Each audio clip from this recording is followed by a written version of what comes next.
اللهم أيدنا بتأييدك اللهم أيدنا بتأييدك يا رب العالمين. محترم معزز حضرات علماء کرام بزرگان دین پردہ محترم خواتین دینی ماں بہنوں، اس وقت کل ہند میں جو مذاکرے چل رہے ہیں ان مذاکروں سے کون دانا ناواقف ہے کہ وہ یوں کہہ سکتا ہو کہ کیا باتیں چل رہی ہیں، کیا مذاکرے ہو رہے ہیں، کن باتوں کی طرف توجہ دلائی جا رہی ہے، کن باتوں کی طرف آگاہ کیا جا رہا ہے، اس سے ہم ناواقف ہیں، کوئی بھی سمجھدار انسان نہیں کہہ سکتا۔ زمانہ اس وقت اتنا تیز ہے ہر اعتبار سے کہ بچہ بھی بہت ساری چیزوں سے واقف ہے۔ انہی تیز رفتار زمانے میں بڑی تیزی کے ساتھ فتنے، حالات، مسائل، پریشانیاں ہماری طرف متوجہ ہوتی جا رہی ہیں۔ جہاں ایام کی گردشیں، اوقات کا دوران بہت تیز ہے، وہیں پر فتنے بھی ہماری جانب بڑی ہی تیزی کے ساتھ آزمائشیں آ رہی ہیں۔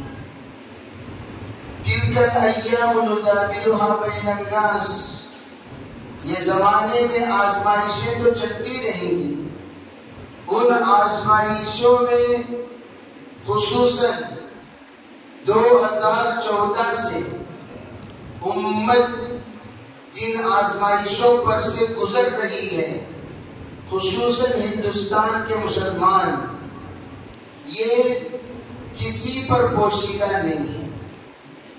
ہر 6 مہینے کو ایک عنوان آتا ہے اور اس عنوان پر علماء متوجہ ہوتے ہیں، متوجہ کراتے ہیں، اور پھر اس عنوان کے تحت جو کچھ کارروائی ہونی چاہیے وہ کارروائی کی جاتی ہے۔ پھر وہ کارروائی سے ہم فارغ ہوتے ہیں، پھر دوسرا شروع، دوسرے سے فارغ ہوئے تو تیسرا شروع، اسی طرح قریب زمانے تک ہم پر اسی طرح کے حالات آ رہے ہیں۔ وہ تمام حالات میں ایک NRC کے موقع پر، CAA کے موقع پر تمام کو جوڑ کر ایک بیداری لائی گئی تھی۔ اب یہ دوسری عمومی بیداری لانے کے لیے تحفظ شریعت، تحفظ اوقاف کے عنوان پر جہاں بجہاں مرد اور عورتوں کو جوڑا جا رہا ہے۔ اس کا مقصد کیا ہے؟ CAA کا معاملہ یہ منفرد ایک ایک شخص پر آنے والا معاملہ تھا. اس معاملے کا شکار تمام مرد، تمام عورتیں، پھر آگے مستقبل میں آنے والے تمام بچے بھی شکار ہوتے ہیں. اسی طرح اب جو مسئلہ پیش آیا ہے یہ سیدھے سیدھے ان شعائر اسلام پر نشانہ ہے جس کے ذریعے سے مسلمان ہی نیست و نابود ہو جائے گا. ہمیشہ یہ بات سوچنے کی ہے، جب بھی کسی قوم کو آپ مٹانے کا فیصلہ کریں، یہ روز اول سے تاریخ کا مطالعہ کرنے پر آپ کو پتہ چلے گا. تو سب سے پہلے اس کے زبان کو ختم کرو. چنانچہ جس وقت ہندوستان میں آزادی ملنے کے بعد ایک فری پلاننگ کے تحت جب انہوں نے یہ فیصلہ کیا تو اردو جو مسلمانوں کی زبان ہے اس کو دھیرے دھیرے ختم کرتے چلے گئے.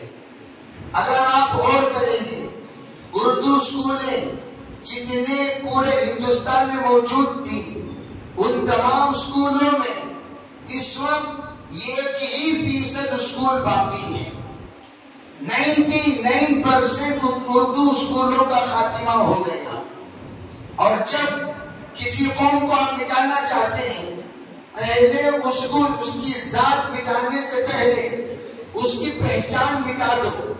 چنانچہ اس وقت نیو جنریشن اردو اگر آپ ان کے سامنے بولیں گے بہت ساری باتیں ان کو سمجھ میں نہیں آئیں گی.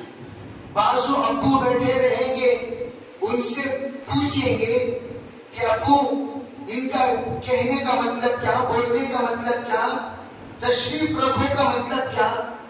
کہ جس وقت کسی سے آپ کہیے تشریف رکھیے تو یہ تشریف رکھیے نیو جنریشن کو سمجھ میں بات نہیں آ رہی ہے. بیٹھو بولو، بیٹھو بولو، بیٹھیں گے. اور پھر آپ ان کے سامنے کوئی بھی ایسی بات کریں تو ان باتوں کو وہ لوگ سمجھ نہیں سکتے کہ جو الفاظ نشستگاہ ہیں آپ دیگر تمام اردو کے جملے استعمال کیجئے، آپ ان تمام اردو جملوں سے بالکل واقف نہیں ہیں. تو اب چلتے چلتے چلتے زمانے سے اردو ختم ہو گیا.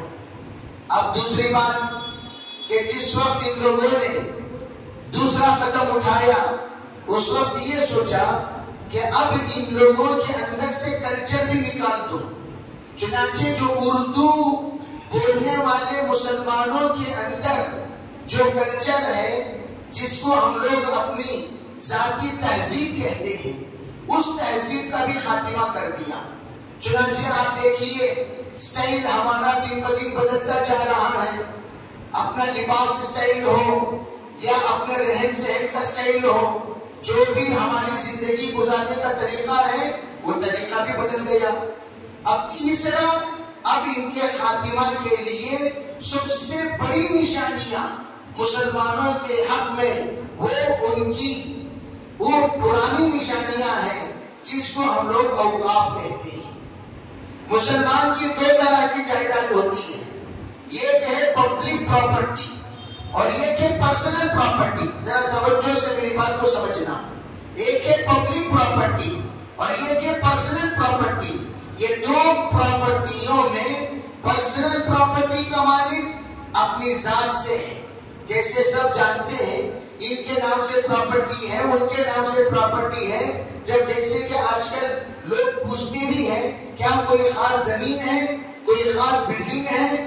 ہم جس وقت کسی کے یہاں رشتہ تلاش کرنے کے لیے جاتے ہیں سب سے پہلا ہمارا دماغ اسی بات کی طرف چلتا ہے ان سے ذرا پوچھئے جو یہ عمارت ہے کیا ان کی خاص ہے، کیا یہ جائیداد ان کی خاص ہے. گویا خاص جائیداد والا ہوگا تو وہ حیثیت والا ہے، وہ یہ سوسائٹی میں عزت والا ہے، وقار والا ہے. اس کو آپ اگر لڑکی دیں گے یا اس گھر سے اگر آپ لڑکی لیں گے آپ بھی پروقار بنیں گے، آپ کا بھی ایک مقام ہوگا، آپ بھی ایک حیثیت والے سمجھے جائیں گے. اس لیے عام طور پر یہ سوال کرنے کے ہم عادی ہیں. یہ تو رہی بات پرسنل پراپرٹی. لیکن ایک دوسری بات پبلک پبلک پراپرٹی کیا ہے؟ مساجد، مدارس، خانقاہیں، درگاہیں اور قبرستان، اس عیدگاہیں، ان کو پبلک پراپرٹی کہتے ہیں۔ اب پبلک پراپرٹی کہاں سے آئی؟ پبلک پراپرٹی 3 جگہوں سے آئی۔ نمبر 1، پرانے جتنے بادشاہ تھے، راجہ مہاراجہ جن کو کہا جاتا ہے، ان بادشاہوں کے طرف سے عطا کردہ عطیہ ہے، گویا شاہی ہدیہ، شاہی عطیہ، شاہی ڈونیشن، شاہی زمین، شاہی عیدگاہ۔ یہ گویا اس زمانے کے بادشاہوں نے مسلمانوں کی ترقی کے لیے، مسلمانوں کی تحفظ کے لیے، مسلمانوں کی تعلیم کے لیے، مسلمانوں کی عبادت کے لیے، مسلمانوں کی پہچان کے لیے، مسلمانوں کے تعارف کے لیے انہوں نے پراپرٹی عطا فرمائی۔ یہ پرانے صدیوں سے یہ پراپرٹیاں چلتی ہوئی آ رہی ہیں۔ یہ دوسری پراپرٹی جو آزادی کے موقع پر جس وقت بٹوارہ ہوا محمد علی جناح کے اشارے پر، تو اس بٹوارے کے بالکل خلاف ہمارے تمام اکابرین تھے، کوئی بھی ہمارے بزرگ ان کی موافقت میں نہیں تھے۔ یہ جو ماریں گے مریں گے پاکستان بنائیں گے جس وقت نعرہ لوگوں نے بلند کیا، ہمارے اکابرین نے، دارالعلوم دیوبند نے باقاعدہ ان کے منہ پر تماچا مارتے ہوئے کہا، ایسا جملہ ہمارے سامنے مت کہا کرو، لوگوں کو مت برگلایا کرو، لوگوں کو مت نقصایا کرو، لوگوں کو مت تشکیل کیا کرو، لوگوں کو یہاں سے بھگایا مت کرو، ورنہ ہم انتہائی کمزور ہو جائیں گے، ہماری پہچان مٹا دی جائے گی، ہماری نشانی مٹا دی جائے گی۔ ہماری بزرگوں کی قربانیاں بٹوارے کے لیے نہیں ہے، ہمارے بزرگوں کی قربانیاں یہ ہندوستان کو دارالامن بنانے کے لیے ہے، ہندوستان کو ہر اعتبار سے آزادی دلانے کے لیے ہے، ہندوستان کو تمام مذہب والوں کے مذاہب پر چلنے کی آزادی ملے، اس کے لیے ہمارے بزرگوں نے قربانی دی ہے، پاکستان بنانے کے لیے قربانی نہیں دی۔ لیکن یہ سوچی سمجھی ایک چال اور سوچی سمجھی ایک ایسا حال لوگوں پر طاری ہوا کہ لوگ بٹوارے کو ترجیح دینے والے ترجیح دیے، چنانچہ ایک بڑا مجمع یہاں سے پڑوس ملک منتقل ہونے لگا۔ امرتسر سے لے کر لاہور جانے والی ٹرینیں جو مسافروں کے لیے متعین کی گئی تھی، خاک اور خون کی کتاب آپ مطالعہ کیجئے، لاشیں بھر کر یہاں سے ٹرین پہنچی ہے، لاشیں بھر کر پہنچی ہیں۔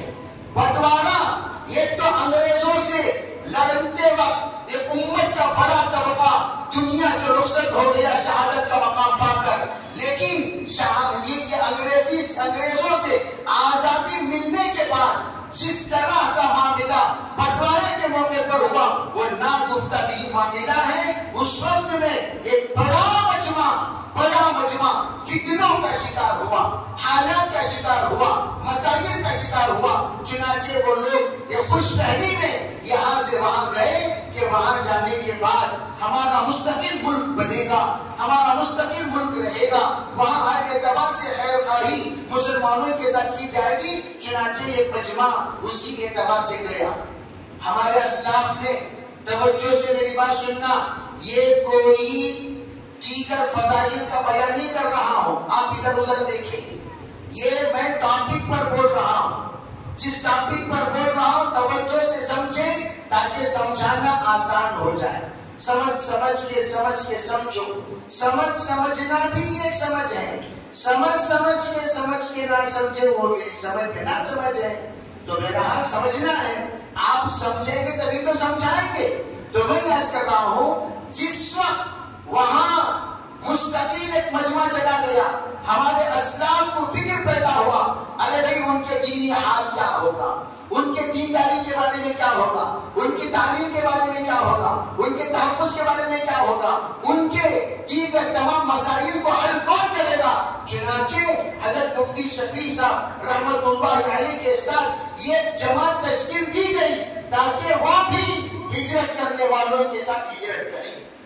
مفتی شفیع صاحب ہجرت کرنے والے کی ہجرت کرایا گیا، ان کو یہاں سے بھیجا گیا، آپ یہاں سے جائیں، وہاں جا کر مسلک کا تحفظ کیجئے، مسلک کا تحفظ کیجئے، امت کا تحفظ کیجئے، جا کر ان کی دینی حال کو بحال کیجئے۔ اس کے لیے جماعت علماء کی تشکیل دی گئی۔ اور دوسری طرف اسلاف نے یہاں کے امت کو سنبھالا، جاؤ مت، پٹو مت، گھٹو مت، اس بات کی طرف ایک بڑا مجمع علماء کرام کا علاقے کا دورہ کیا اور سب کو سمجھایا، تم ڈرو مت، ہندوستان ہمارا ہے، ہمارے اکابر نے یہاں رہنے کے لیے قربانی دی ہے، یہاں کی زمینیں ہماری زمینیں ہیں، یہاں کی جائیداد ہماری جائیداد ہے، ہم نے انگریز کو بھگانے کے لیے لڑی ہے، ایک پاکستان بنانے کے لیے نہیں لڑے۔ یہ تمام باتیں چل چل کر گاؤں گاؤں جا کر بزرگوں نے سمجھایا، تب جا کر ہمارے آبا و اجداد یہاں پر قیام پذیر ہوئے۔ جب ہو گئے، بہرحال یہ تمام ہنگامہ ختم ہو گیا، تو یہاں پر جتنی پراپرٹیاں چھوڑ کر یہاں سے پڑوس ملک کو ہجرت لوگوں نے کر لیا، تو ان کی پراپرٹیاں یہاں پر پڑی رہی، گھر رہا، بہت سارے مساجد رہے، بہت سارے مدارس رہے، بہت